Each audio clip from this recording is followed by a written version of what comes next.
자, 아른 후보님, 정확하게 말씀해 주신 것 같아요. 문 대통령을 지금 까야지, 이낙연이나 김동연, 이런 사람들한테 유리한 상황이 펼쳐집니다. 지금 일부 이재명 대표를 지지한다라고 말하는 사람들이 문재인 대통령에 대해서 이렇게 비방을 하게 되면은요, 또 문재인 대통령을 또 더 지지하시는 분들은 이재명 대표에 대한 지지를 철회하고 이거를 이낙연이나 김동연으로 넘어갈 수 있어요. 자, 그런 상황은 막아야 되지 않겠습니까? 우리가 좀 더 크게 더 많은 사람들을 끌어모아야지. 지금 솔직히 민주당에서 이재명 대표 말고 다음 대선에 누가 나가겠습니까? 조국 혁신당까지 포함해서 조국 대표가 글쎄 뭐 이재명 대표와 경선을 치를 수는 있겠으나 최종적으로 이재명 대표를 이기기는 어렵습니다. 그러면 지금 조국 대표를 지지하는 사람이나 또는 문재인 대통령을 좀 더 지지하는 사람들이나 이런 사람들이 정말 기꺼이 이재명 대표를 지지할 수 있도록 그렇게 우리가 이 분위기 조성을 해야 되는 거 아닙니까? 근데 왜 자꾸 이렇게 편을 갈라가지고 이재명 대표의 이재명 대표 표를 갉아먹으려고 하는지 모르겠습니다. 참 답답스럽네요. 정말 답답스럽습니다. 자, 뭐 그 얘기는 여기까지 하고요. 일단 오늘 제가 준비한 첫 번째 주제부터 시작을 해보도록 하겠습니다. 제가 준비한 첫 번째 주제는 이화영 부지사에 대한 오늘 재판, 대북송금 재판 얘기부터 좀 해보겠습니다. 오늘 이화영 부지사의 항소심 재판 세 번째 순서가 열렸습니다. 오늘 재판에서는 2명의 증인이 진술을 했는데요. 한 사람은 경기도의 직원이고요. 또 한 사람은 국정원 직원이었습니다. 증인이 한 명 더 선정이 되어 있었는데 제가 알기로는 이광재 의원이었던 걸로 알고 있어요. 근데 이광재 의원은 오늘 출석하지 않은 것으로 제가 전해 들었습니다. 나머지 두 사람에 대한 증언이 진행이 됐고 한 사람 이 경기도 직원은 공개적으로 증언이 있었고 그 다음에 이 국정원 직원에 대해서는 비공개 증언이 있었습니다. 근데 정말 중요한 얘기는 이 국정원 직원의 증언에서 나왔겠죠. 자, 오늘 제가 준비한 첫 번째 주제는 바로 이 국정원 직원의 증언에 대한 얘기입니다. 아주 결정적인 증언이 나왔습니다. 제가 이 상세한 내용은 다 전해드리지 못하겠어요. 그러니까 일단 비공개 상태이기 때문에 속속들이 다 말씀은 못 드리고 중요한 내용들만 뽑아서 전해드리려고 합니다. 자, 제가 준비한 첫 번째 주제는 이화영 대북송금 무죄를 입증할 국정원 직원의 결정적인 증언이 나왔다입니다. 자, 국정원 직원, 이 직원이 왜 오늘 이화영 부지사 재판에 나왔겠습니까? 예, 바로 리호남 때문이죠. 리호남은 쌍방울 김성태 회장과 계속 접촉을 했던 사람이고 김성태로부터 돈을 받아갔다는 사람입니다. 그런데 이 리호남이 김성태로부터 돈을 받아갔다고 한 몇 가지 시점이 상당히 좀 석연치 않습니다. 그 중에 하나가 바로 필리핀에서 돈을 받아갔다라는 시점이죠. 2019년 이게 7월인가요? 아마 그럴 겁니다. 자, 바로 그 시점과 관련된 부분인데 북한 사람은 필리핀에 올 수 없다고 하지 않습니까? 자, 그런데 검찰은요, 부득부득 리호남이 필리핀에 갔다라고 우기고 있습니다. 신분을 위장해서 혹은 가짜 여권을 가지고 갔다라고 우기고 있어요. 리호남이 여권이 12개가 있네, 20몇 개가 있네 이러면서 가짜 여권, 이 위장 신분으로 필리핀에 들어갈 수 있는 거 아니겠느냐 라는 식으로 얘기를 한답니다. 근데 이와 관련해서 국정원 직원이 바로 한 방 때렸다고 해요. 바로 이 부분이 결정적인 증거가 되지 않을까 싶습니다. 도대체 리오남이 돈 받으려고 필리핀에 왜 가냐? 라는 내용이었다고 하네요. 하나하나 짚어보겠습니다. 자,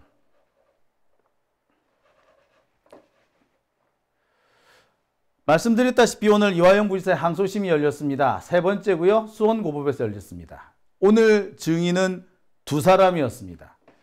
말씀드렸다시피 경기도 직원 한 사람과 국정원 직원 한 사람. 경기도 직원은요. 경기도에서 스마트팜 사업을 담당한 사람이었다고 합니다. 그러니까 오늘 이 재판에서 어떻게 보면 핵심적인 증인이라고도 할 수 있겠죠. 스마트팜 사업이 어떻게 진행됐는지 그리고 대북 송금이 과연 가능한 것이었는지 등등에 대한 얘기를 했습니다.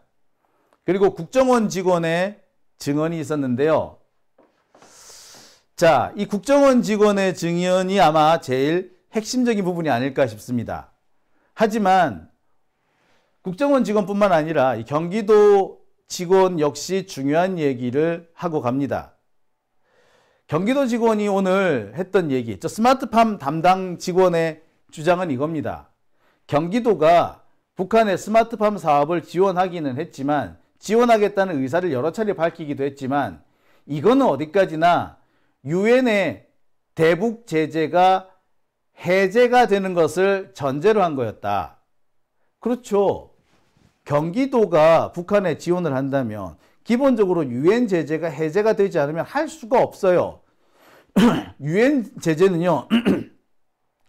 유엔 회원국 모든 나라를 다 통제할 수 있습니다. 따라서 우리가 특히 더군다나 지방자치단체가 유엔 제재를 이렇게 마음대로 위반할 수는 없어요. 아니 어느 미친놈이 국가 단위도 아니고 그 유엔 제재를 위반해 가지고 지원하겠다고 딱 그렇게 할 수 있습니까? 그거는 불가능해요. 따라서 경기도가 북한의 스마트팜 사업을 하겠다고 한 것은 기본적으로 유엔 대북 제재 해제가 전제가 된 얘기였다. 그 얘기는 북한에도 여러 차례 했다. 그 증언을 오늘 법정에서 합니다. 어찌 보면은 당연한 얘기인데 이 당연한 얘기를 오늘 해야만 했던 겁니다. 자, 이 직원은 그렇게 얘기해요. 2018년 10월에 이화영이 북한에 가가지고 김성애와 여러 가지 몇 가지 합의를 하고 옵니다. 뭐 남북 간의 교류 협력 사업이라든지 스마트팜 사업 이런 것도 합의를 하고 온 건데 그 합의 역시도 기본적으로 유엔 제재가 해제되는 것을 전제로 한 것이었다. 자, 그리고 유엔 제재 해제 이 문제가 아니라도 그렇다. 2018년 10월에 합의를 했는데 2018년 11월에 한 달 만에 갑자기 빨리 진행하라고 독촉을 했다. 돈 빨리 달라고 독촉을 했다. 이건데 아무리 그렇지만 한 달 만에 행정기관이 일을 하는데 한 달 만에 어떻게 이렇게 진행이 되냐. 이건 행정기관이라는 게 일처리가 그렇잖아요. 한 달 만에 일처리가 끝나지 않지 않습니까? 절차가 있고 거쳐야 되는 승인 단계가 있고 그런 거잖아요. 우리나라가 북한처럼 어버이 수령이 하라 그러면은 뭐 우장창창 할 수 있는 그런 것도 아니고 거쳐야 되는 단계가 있지 않습니까? 대통령도 자기 마음대로 뭘 할 수 있는 게 아니에요. 물론 윤석열 같은 놈은 지 마음대로 합니다만, 김건희 마음대로 합니다만, 정상적인 국가라면 그렇게 못하는 게 정상입니다. 절차를 밟아서 해야 돼요. 따라서 한 달 만에 갑자기 돈 내놓으라고 억지 쓸 수 있는 그런 상황은 아니에요.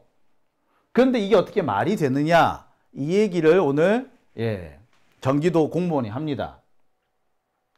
뿐만 아니라 일단 대북 제재 해제가 전제였는데 한 달 만에 대북 제재가 해제되는 것도 아니지 않느냐 라고 얘기를 해요.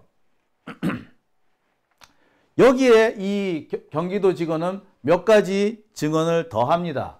어떤 증언도 하느냐면 검사가 물었나 봐요. 당시 경기도가 만들어 놓은 그 대북 지원 관련된 계획서, 이 계획서를 보니까 현금 지원이라는 말이 있던데 이거 혹시 북한에 현금 지원하겠다는 얘기 아니냐? 라고 따지고 물어요. 그러니까 이 사람이 뭐라고 얘기하느냐? 야, 웃기지 마라. 원래 그거는 스마트팜 사업에 참여하는 남쪽 업체들한테 현금을 지원한다는 말이다. 우리가 어떻게 북한에다 현금을 지원할 수 있겠냐? 우리가 현금 지원한다. 북한이 그 돈을 받아 쓸 수 있냐?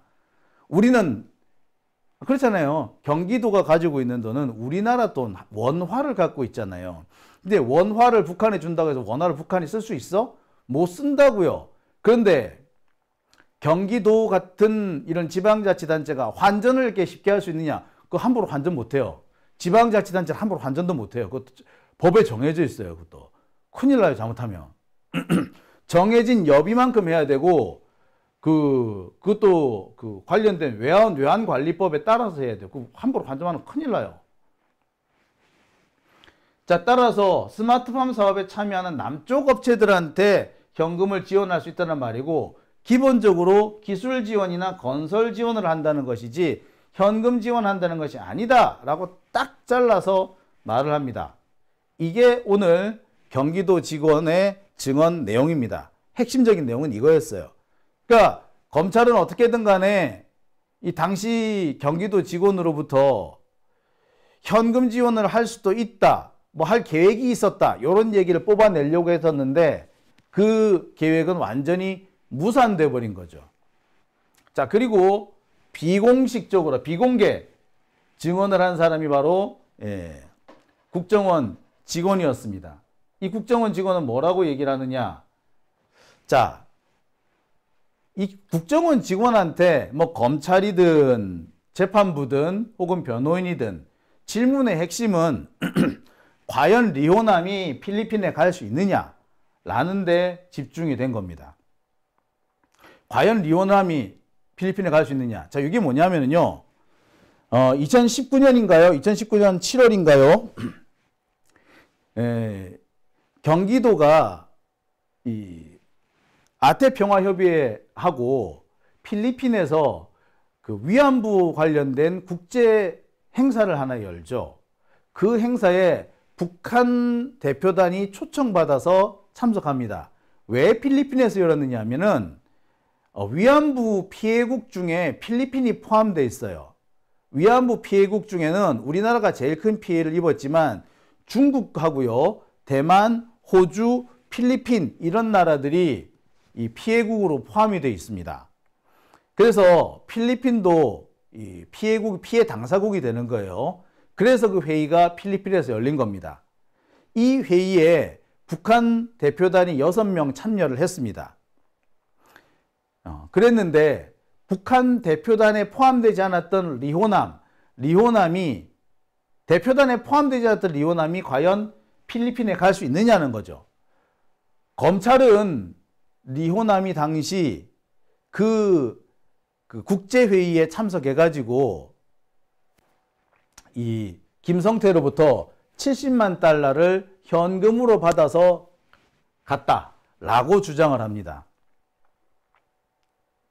그리고 그거는 1심에서 인정이 되죠. 유죄로 인정이 됩니다. 1심에서 유죄로 인정한 이유는 김성태, 안부수, 방용철 이 세 사람의 증언이 일치했다는 게 딱 하나예요. 근데 사실 이게 되게 엉성하고 말이 안 되는 겁니다. 일단 김성태가 70만 달러나 되는 거금을 현금으로 필리핀에 가지고 들어간다는 것 자체가 말이 안 돼요. 그죠?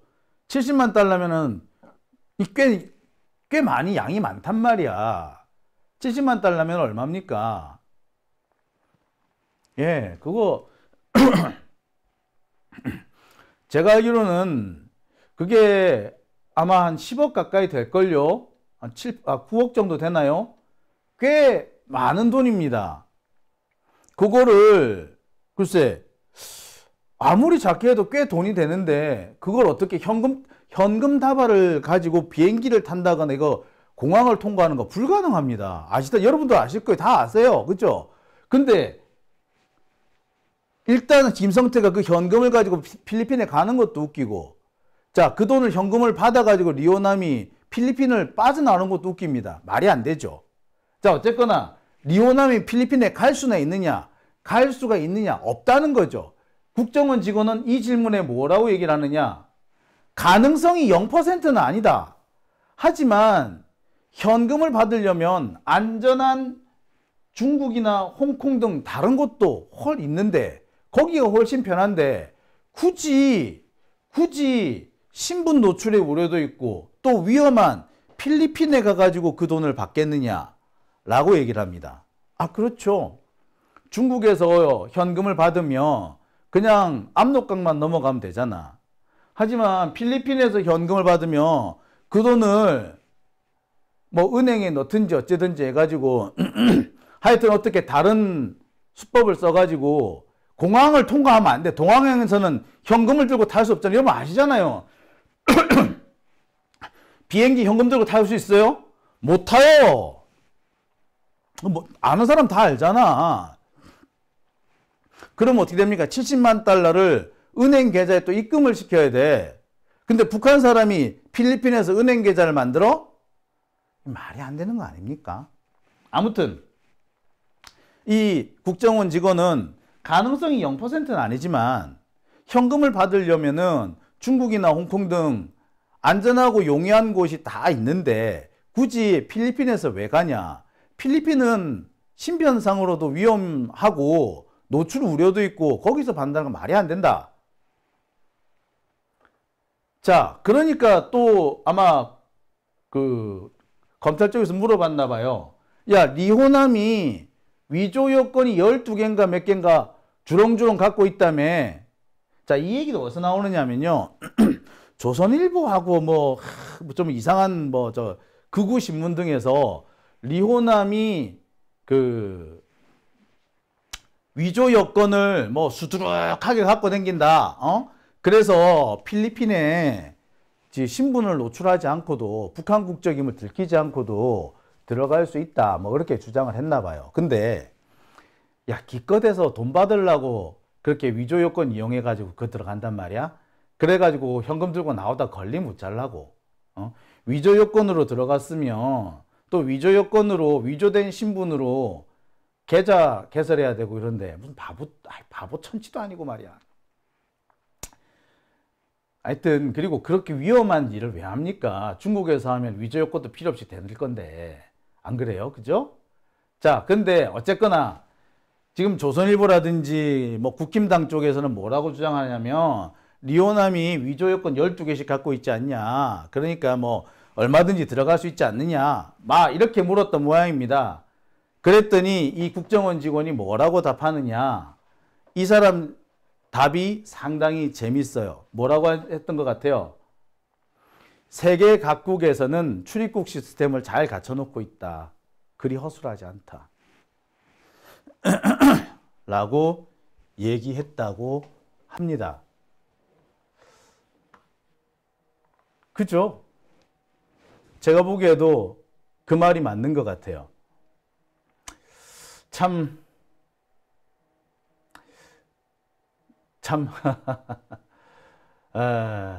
답답하죠. 자,